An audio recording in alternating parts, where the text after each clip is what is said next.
here to clear some things up today. There are so many ways to become involved in eye health, and whether you don't know which path to take because you're interested in the field yourself, or you have an appointment coming up and you're not sure if you're seeing an optometrist or an ophthalmologist, or who you should be seeing or what to expect, I'm here to answer some questions for you.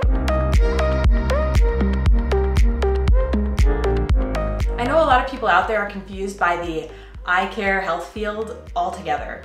There are so many different names for so many different types of care providers, and it just gets really confusing. There are ophthalmologists, optometrists, ocularists, optometric technicians, ophthalmic technicians. There are so many different routes to take. We're going to be talking about what these different professions are, what the educational requirements are for these different professions, and what differentiates them from each other. Why don't we start with what I know best, optometry.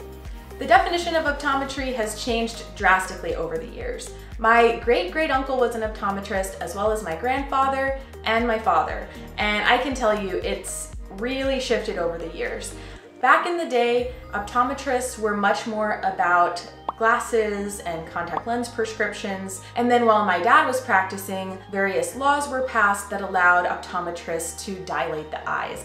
This gave them more of an opportunity to check ocular health, and the dynamic really shifted from being not solely glasses and contact lens based, but also focusing on the health of the eye altogether, taking some of that burden off of ophthalmologists, and in some cases allowing ophthalmologists to focus more on surgeries. And more so in my optometry lifetime, different laws have been passed to allow optometrists to become more involved in surgical procedures. And this really depends on the state.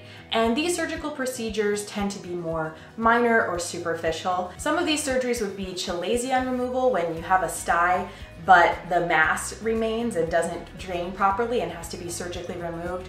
Also laser procedures. This is not LASIK, where you have your vision corrected with a laser, but rather procedures that utilize a laser for a different sort of treatment. Some examples would be if somebody has an acute angle closure glaucoma attack, which is a very rapid spike in eye pressure that sometimes requires a hole to be lasered into the iris to allow the fluid to escape, lowering the pressure and saving the vision. I think that's very helpful that some optometrists are able to do this now, because it can totally save somebody's eye and vision in the case of an emergency. So to have more people readily available to do this procedure, I think is really beneficial. Each additional procedure that is approved by legislation requires a change to the optometric curriculum.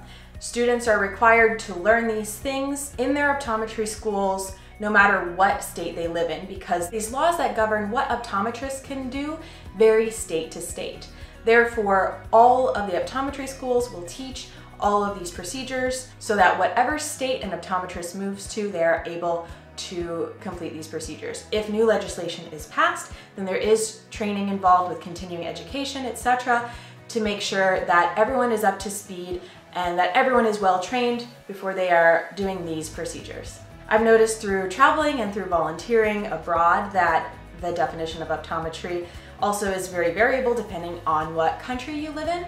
So in some areas it may still be more focused on glasses and contacts, where in others it's a combination of that and medically based practice. And you can also kind of cater it to what you like. If you are an optometrist and you want to focus more on this or more on that, depending on where you work or the type of practice that you build, you can decide which direction to go, or if you want to be a jack of all trades. In order to become an optometrist, you need a bachelor's degree followed by 4 years of optometry school. And after optometry school, some do decide to continue with residency to become a little bit more specialized in a certain area, but this isn't a requirement. There are so many reasons that I wanted to become an optometrist. Some of the reasons I decided down that path rather than ophthalmology are that it is less time spent in school, there's a good work-life balance, I was able to see that example in my family, and there's an excellent salary. Another reason I shied away from going the ophthalmology route is that there's a little bit of risk involved. You could go to medical school with the plan to become an ophthalmologist and not actually be able to accomplish that. There are so many different ways to practice ophthalmology. Some ophthalmologists may focus more on clinical hours, so seeing patients who come in for glasses, some do contact lenses, or seeing them for eye emergencies, any medical related eye problems, and following those issues on a regular basis. And then others may focus more on surgery, and there are also others who do kind of a balance of the two. But the biggest difference between ophthalmologists and optometrists in general is that ophthalmologists do advanced surgeries compared to those minor surgeries that we talked about earlier that optometrists can do. There are a lot of different ways to practice ophthalmology and different areas that you can specialize in. But for the most part, ophthalmologists will spend 12 years in school following high school. That's 4 years of an undergraduate degree, 4 years of medical school, 1 year of an internship, 3 years of a residency, and then there are also fellowships beyond that. So somebody who's going to be specialized in doing very specialized surgeries will have a greater amount of time spent in school. I mentioned earlier that there's a risk that you could go to medical school and not become an ophthalmologist, and that's definitely a possibility because when you are in medical school and you apply to a residency, you have to get matched with a residency program. And ophthalmology is one of the most competitive. So typically you have to be at the very top of your class to be accepted into an ophthalmology residency. It's not that I didn't believe in myself, but I definitely didn't want to spend all that time in school wanting to focus on eyes for sure to end up not making it into the ophthalmology specialty. Plus, I just wanted to get started sooner.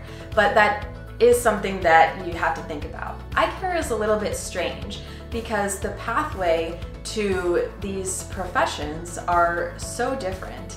If you look at dentistry, for example, you can train to become a dentist and then you can further specialize after that to become an orthodontist. But you cannot be an optometrist and go to further schooling to become an ophthalmologist from there. Yes, you could still be an optometrist who becomes an ophthalmologist, but you'll have to start back at medical school and go all the way through. I don't know the intricacies of it. Maybe they allow you to skip certain courses. I don't know that much detail, but you can't just go from one to the other. So you kind of have to plan very early on ahead of time what you want to do. Let's talk about opticians. I was an optician once when I was in optometry school. I worked at my dad's practice as an optician, fitting people with glasses and helping them choose the right lenses for their prescription or for their needs. There's a whole lot that goes into it that you might not quite realize unless you've sat down with an optician and talked about those options yourself. But in general, the goal of an optician is to get somebody fit with a pair of glasses that's going to not only work for their prescription, making sure the lens isn't too thick, whether they want their lenses to get dark when they go outside, or they need lenses to be thin and light. The higher the prescription, the thicker the lens. There are all sorts of things that they need to know. Also, the shape of the frame can affect the way the lens fits into it. Opticians should also be good at helping you pick out a frame that looks good on your face or makes you feel comfortable and confident. So they tend to have training in the fashion element as well. Also, even though an undergraduate degree is not required to work as an optician, depending on the job you're applying for, it may be something that the employer is interested in. So that's going to really vary.